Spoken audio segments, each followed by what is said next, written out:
going, guys? Welcome back to the channel. My name is Ben, aka the Roadrunner, and in this video I'm gonna be talking about my all new exhaust system setup. Now, if you guys have been watching the channel, you already know my car came with the Borla exhaust tips, active exhaust tips, and now I recently purchased the Corsa X-pipe. Now, I did mix and match. I saw online that other people might have done this too, so I thought that, why not? Let's see how it sounds. And as you guys can tell from the little clips I put in before this video, it sounds amazing, at least personally to me. Now, I am talking to you a little bit from the future. I did notice when I recorded most of the content on this video that there was music in the background. It was really loud and a lot of the audio was really choppy, so I ended up just kind of cutting the audio, and I'm just going to narrate over it, speed it up so you guys can just see it like a time lapse of the whole install system. And stay tuned to the end, because I'm gonna just go over the summary of what I think about the car now that I have lived with it over a week now, the new exhaust system setup, and anything that you guys might be looking for your exhaust system. Definitely watch this video. All right, let's go. Alright guys, so first off, I just want to say that this job was a whole lot easier that I had to lift. I've seen a lot of people do this in the garage of their own home or on the driveway. Definitely possible, but I would say if you have access to a lift, definitely more handy. You can lift it up, get access to the full underside of the exhaust, and really make yourself a lot easier of a job. So what I'm removing now, as you can tell, is a heat shield, which is just protecting the exhaust system underneath the Corvette. So I need to remove this in order to access the X-pipe that I'm going to be removing. So the exhaust system, or the heat shield I should say, has 24 bolts. 2 of the bolts are going to be 18 millimeters, and then the rest are going to be 13, I believe. And very easy to remove. If you're asking yourself, how come I don't have an impact gun for this? You know what? I have no idea. It would have made the job a whole lot easier, a whole lot faster, but it wouldn't have had this time to be able to talk over. So yeah, as you can tell, I'm almost done there. Very, very simple that I sped it up to almost 1,000% to go faster. But yeah, so here it is, moment of truth. Do we have it? Is it there? Is it gonna work? Yeah. All right, it's off. Now to the next part. All right guys, now that you have removed the heat shield, all you have to do now is remove the exhaust that is in place, and then go ahead and put the new X-pipe, which is posted right there on the wall. Yeah. So this is what the exhaust looks like. It's very straightforward, not too complicated. And as promised, like I said earlier, here's the Borla exhaust tips. These are what came with the car. They are active. Obviously somebody put in before me, but everything from here all the way to the front is all OE original. Now, these are the secondary catalytic converters. They do not have an O2 sensor.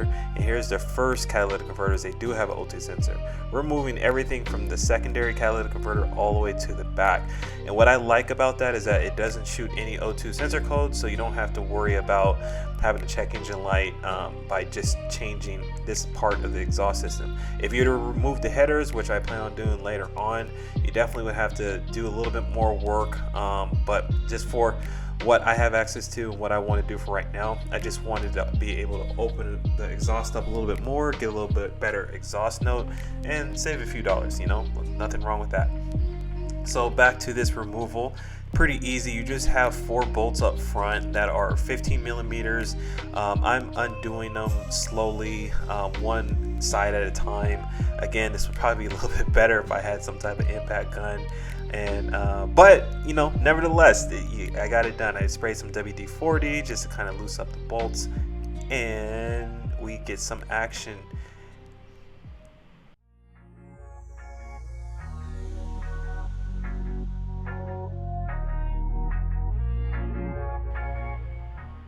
On the back side, which I'll get to in a second, I'll show you that there are, here we go, even better.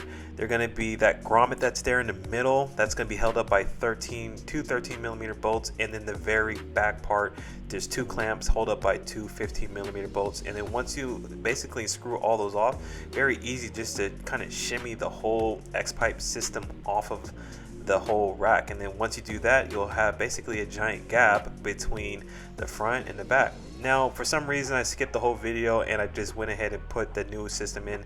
So as you tell, the new system is currently in the car.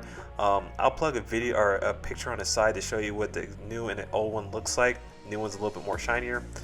You do need to put the grommet back on to this one, and then also there are two seals that come on the front of the secondary catalytic converters that need to go over the flange of the X-pipe that you're putting on.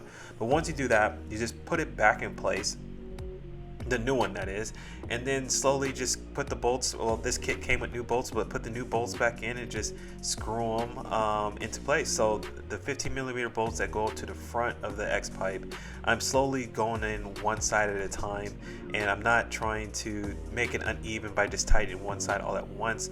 I want to make sure it sits in there flush and then it's nice and sealed so I don't have any exhaust leaks. And you know, it's really good just to double check all your bolts and connections. But overall, the video, for some reason I didn't get enough content in it, so I'm gonna go ahead and end it now. But once you get that into the car, all you have to do is just do the exact instructions that I showed you, the opposite, and that's just to put the heat shield back on, which is relatively easy. Alright guys, that's it for me today. Thank you guys for watching. As you could tell, it was a very easy thing to do. Many of you guys can do this. I believe in you. It's very simple. Overall, my final thoughts, now that I've lived with a car for over a week with a new exhaust system in, I absolutely love it. I love the fact that it's a lot louder than the OE spec. It's a little bit more has that natural rumble and low kind of burple when you could downshift. A lot more noticeable, especially when you're above 3,000, 4,000 RPM and stepping on it. And it's not overly obnoxious.